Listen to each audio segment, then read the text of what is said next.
Parents of Reddit. What's the biggest bro move you pulled for your kid, yet they don't need to know about? Story 1.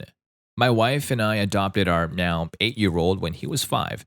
A few days into living in our house, he had a complete meltdown because he couldn't find his Batman action figure.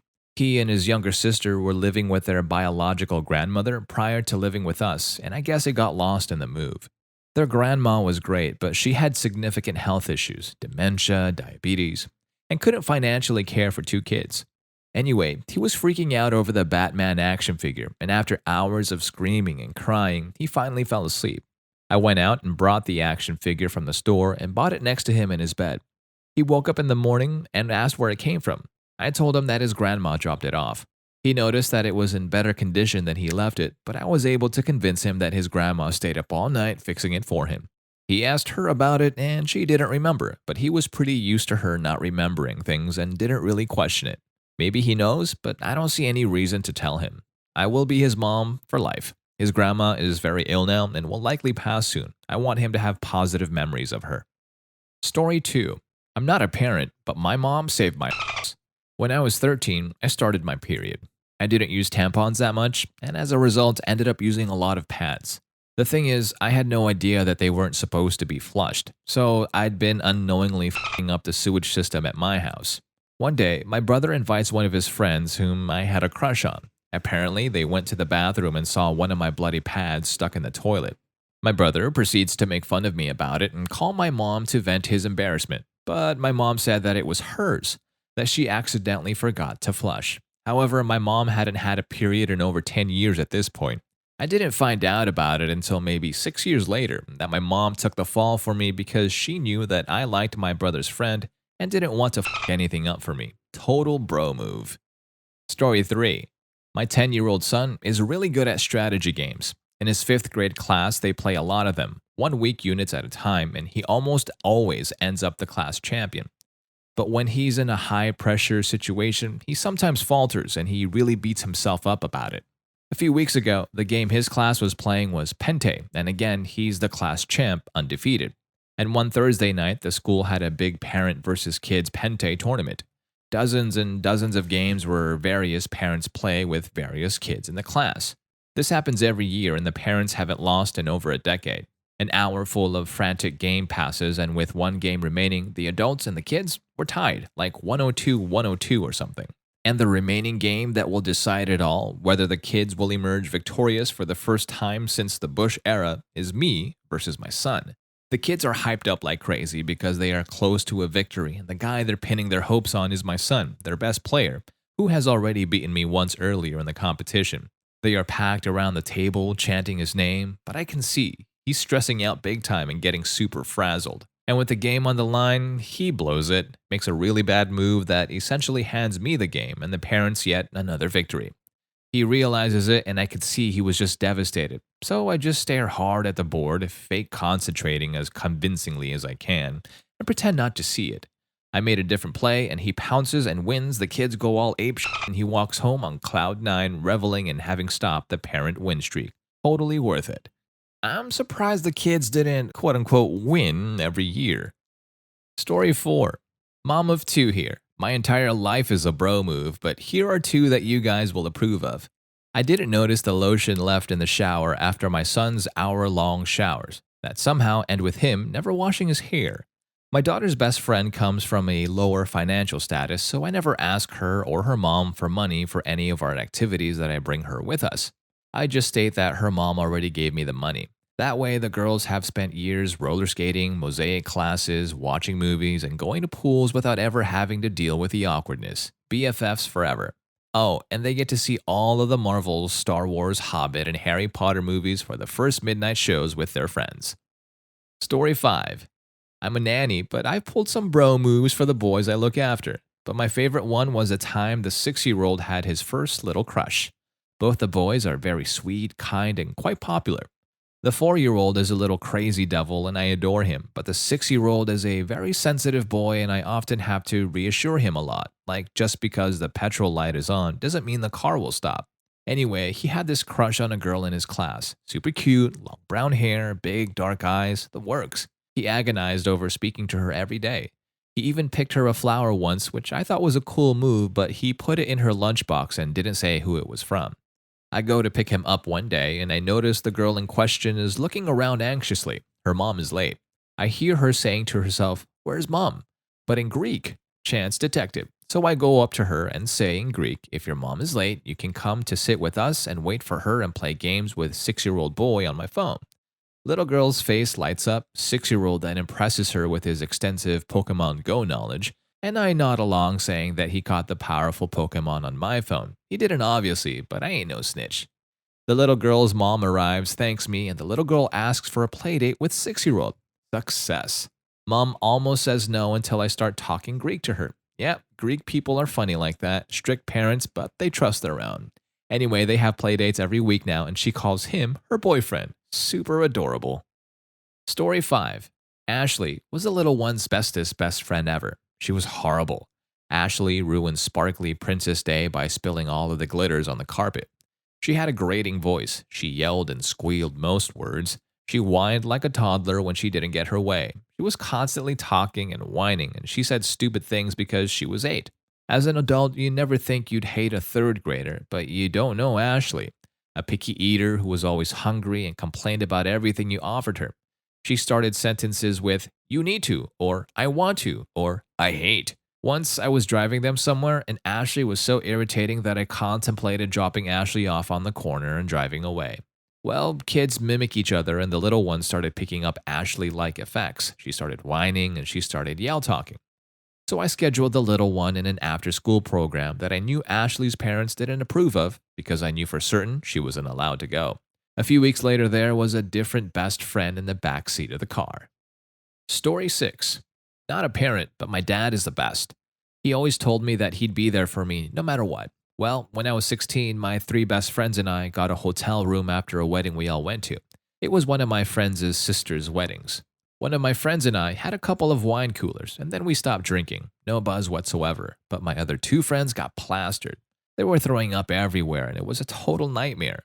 We didn't know what to do, and we were panicked, to say the least, so I called my dad at 4:30 in the morning. He showed up at the hotel 20 minutes later with cleaning supplies and helped us clean the room and make sure my friends were okay. He never told anyone's parents, and I'm pretty sure he didn't even tell my mom. I'm 22 now, and I've called him a couple of times to pick me up from the bar. He always shows up and tells me that he's happy I called him instead of driving home. Such a bro. Story 7. I'm throwing my mom into the ring for this one because she's awesome and I don't think she knows I know. So yeah, I'm another one of those. Sorry, not sorry. When I was younger, I was a geek and a dork, so I got made fun of a lot. In kindergarten, there was this guy named Mark who was so much older than me along with his friend Shane. He used to be a bully and it really upset me. No matter how much I told him to leave me alone and pushed back, he just wouldn't and it really upset me. One day, something happened. I don't remember what it was, but she got fed up. So while I was talking to the teacher one day, Mom cornered him and said something of which I have no idea. From then on, he was always nice, respectful, and very friendly to me. We even played on the playground together without issue. In fact, he kind of turned into my protector. Never had a problem after that. I still wonder what she said and did. It was on the sly too, as I don't think she ever got in trouble with any of the teachers or his parents. Story 8. One time, I got suspended for wearing these super ridiculous goth boots that had metal plating on the front. I was really gothy and a nerdy band kid at a very conservative high school in southern Montana, and my school was constantly picking on me for my clothes. They suspended me for bringing weapons to school, for the boots, one of my frivolous suspensions related to my clothes. Note, I was an average kid with no criminal record otherwise. Getting suspended also got you a 0 for the day, which you could not make up under the administration's rules. My mom had also just lost her brother in a sudden brain aneurysm, and when she picked me up from school, I could tell she was super fed up with the administration shit, especially in the midst of the most difficult personal crisis that had happened to her yet, on top of recently leaving my emotionally abusive dad. She went into my room, dressed up in some of my goth clothes, and put on the boots. This was back when cell phones had just evolved to contain cameras, and we took a bunch of stupid selfies. I set it as the wallpaper on my phone. It got confiscated the next day just for falling out of my pocket and put in the dean's office. I'm sure he saw those selfies of me and my mom. Mom bro levels were high that day. Story 9. My mom pulled a huge bro move for me one time. I was maybe 17, and a friend and I were playing with a cap gun and playing on his computer because we were nerds and 17. We decided to go up to the market for a soda, and my friend brought the cap gun with him. We hit a red light, and I cut off the light by going through a bank parking lot. The cap gun was on the dash because we were 17 and nerds and retarded. We got our sodas. Driving home, I say to my buddy, "Wow, a lot of cops are out today." "Yeah, weird." We get back and we're shooting hoops in the street when the entire fucking police force rolled in. They ask if the car is mine, and I say yes. They say they got a report of a gun in the car, put me up against the hood, and search me. My buddy is sitting in the driveway, fucking horrified. The neighbors are all now either peering out windows or straight up in the front yard while the town police force has guns at the ready. I assure them it's just a toy, search the car, not gonna get any fight from me. Anyway, they call my mom and she leaves work and comes to the scene fucking tear ass. I mean, she's an 11 out of 10, about to holocaust my stupid ass. She reads me the goddamn riot act in the street. She calls me every name in the book while I stand there feeling like an idiot. The lead cop was loving it. It went on for that for what seemed like an eternity before they sent me home. I get home a minute or two before my mom and I'm like, well, I'm dead. My dad asks how my day was and I assure him he'll find out momentarily.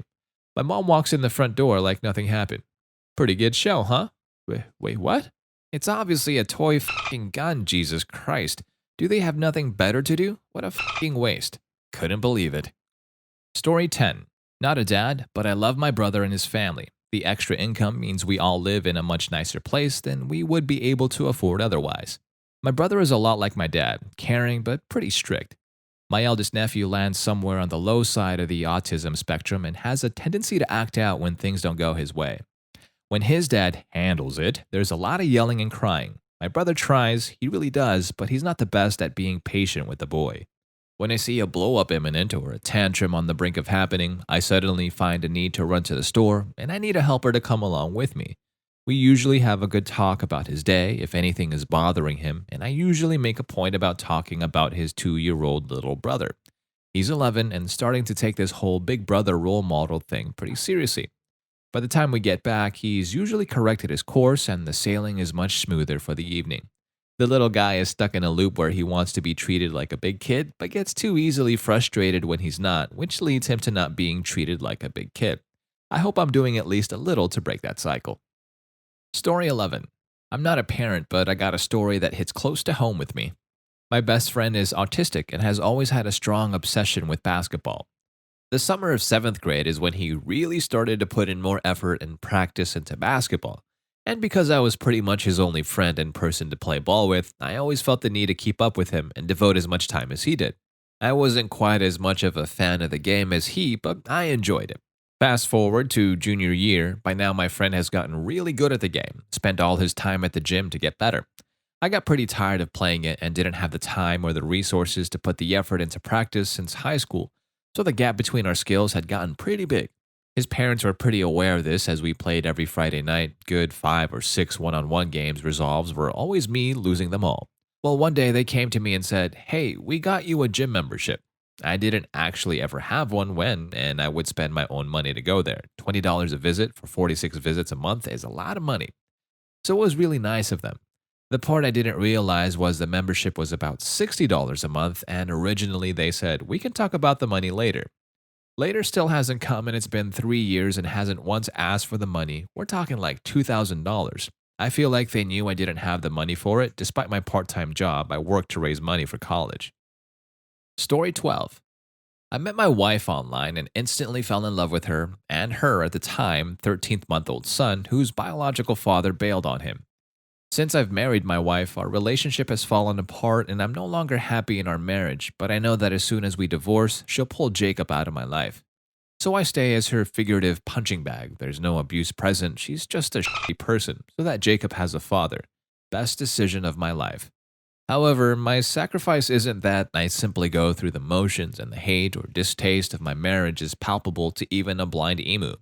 My sacrifice is that I put on the facade of being happily married to a shithead. Now I know some of you will still say that it's noticeable. However, I even have my parents fooled, so I assume that's enough, for now, for a 2.5-year-old Jacob. However, should the day come when my mask fails me and my true feelings become known, that's a day when I will rethink my circumstances. Perhaps by then, Jacob will be old enough to be vocal about how badly he wants me in his life, and maybe mom won't be able to say no to him as an 8-year-old. Or, even more wishful thinking, maybe by then my wife has figured out her issues and becomes a more tolerable person. Who knows? But what I do know is that I can't leave now and have a reasonable expectation of being his father. My dad died some years back, and although I was already a grown man, the void has affected me more than I ever thought it could. Story 13. 6 years ago, my grandmother asked me to go on holiday with her for 2 weeks. I love my grandma, and I really wanted to make her happy, so I accepted. But I knew it was going to be tough, and it was. 2 weeks of her not wanting to do anything except go to the supermarket, literally, and 2 weeks of listening to her ranting and spitting her venom in the back of everybody who was actually helping her, and being there for her despite her behavior, family, friends, and neighbors, etc., and even behaving in a very aggressive and dangerous and insulting fashion toward people in general as well.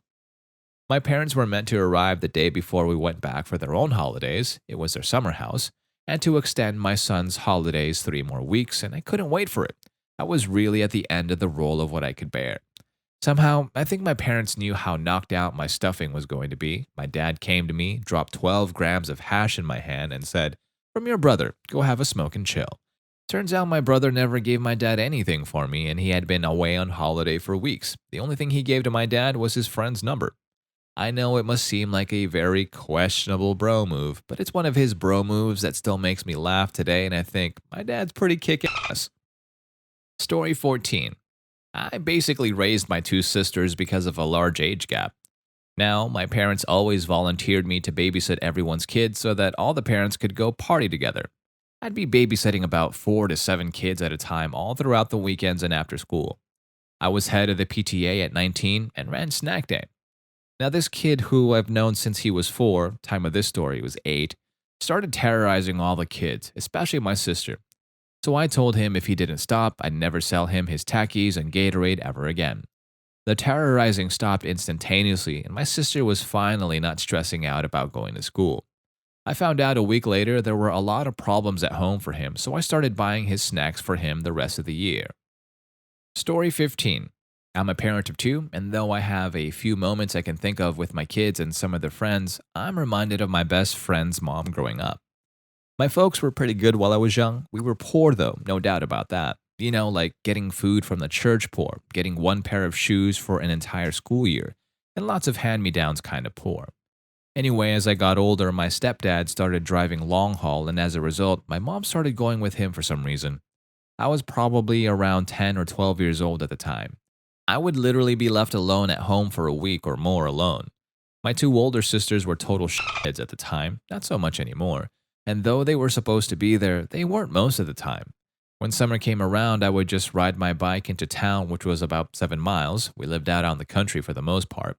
I would meet up with my friends and hang out all day until it was time for them to go home, and I would just ride my bike home alone. One night, I remember my best friend asking if I wanted to stay the night, so I said sure. The next day, his mom asked if my parents would pick me up, and I just told her I would ride my bike home. She basically said no, I'll give you a ride, you're too young to be riding completely alone this far back and forth. So she gave me a ride home. When we got to my house, she asked where my parents were, so I told her they were gone on the road for a while. I remember her blankly staring at me like, "What the fuh?" She told me to go inside, grab some clothes, and come back out. I basically spent the rest of the summer at my friend's house. No questions asked, she treated me like I was her own son and never really talked much about it with me. I don't know if she ever said anything to my parents about it, but she always looked out for me after that, and I spent a lot of my life over at their house, basically until I graduated from high school and moved out on my own. I'm still best friends with her son and keep in contact with her. Story 16. My kid knows about this one, but hopefully it still counts. When he was 8 years old, we had just moved to a new neighborhood, and my kid had lots of friends living within walking distance. Kids were over at our house all of the time and were always good. One day, several of his friends showed up on their bikes and want my son to go riding with them. My son had taken a nasty spill on his first bike when he was 5, and even though we continued to buy him a new bike every year, he never wanted to ride, and I think he always considered himself a shaky rider at best. His friend showed up, popping wheelies on the speed bumps in our subdivision, ready to go. I looked over at my son and could see the concern on his face because I knew that he didn't want to appear to be the worst rider in the group. These kids were begging him to come and ride, and his unused bike was clearly visible in the open garage. He was walking hesitantly toward his bike, so I ran outside and yelled, "Don't you even think about getting on that bike. You know you twisted the hell out of your knee last week. I have told you over and over about this bike ride, and I am tired of it. I do not want to see you on a bike again until further notice." His friends' heads all swiveled around as I don't think any of them had ever heard me curse, so they knew I was serious. They begged for my son to come and play with them and asked me if they could leave their bikes parked in my driveway. Took a deep breath, pretended to think about it, and finally said yes. Everyone ran off to play, and then my son came running back to me. He just whispered, "Thanks, Mom," and ran back out to his friends. Growing up is tough enough, and I'd do anything to save my kids from embarrassment.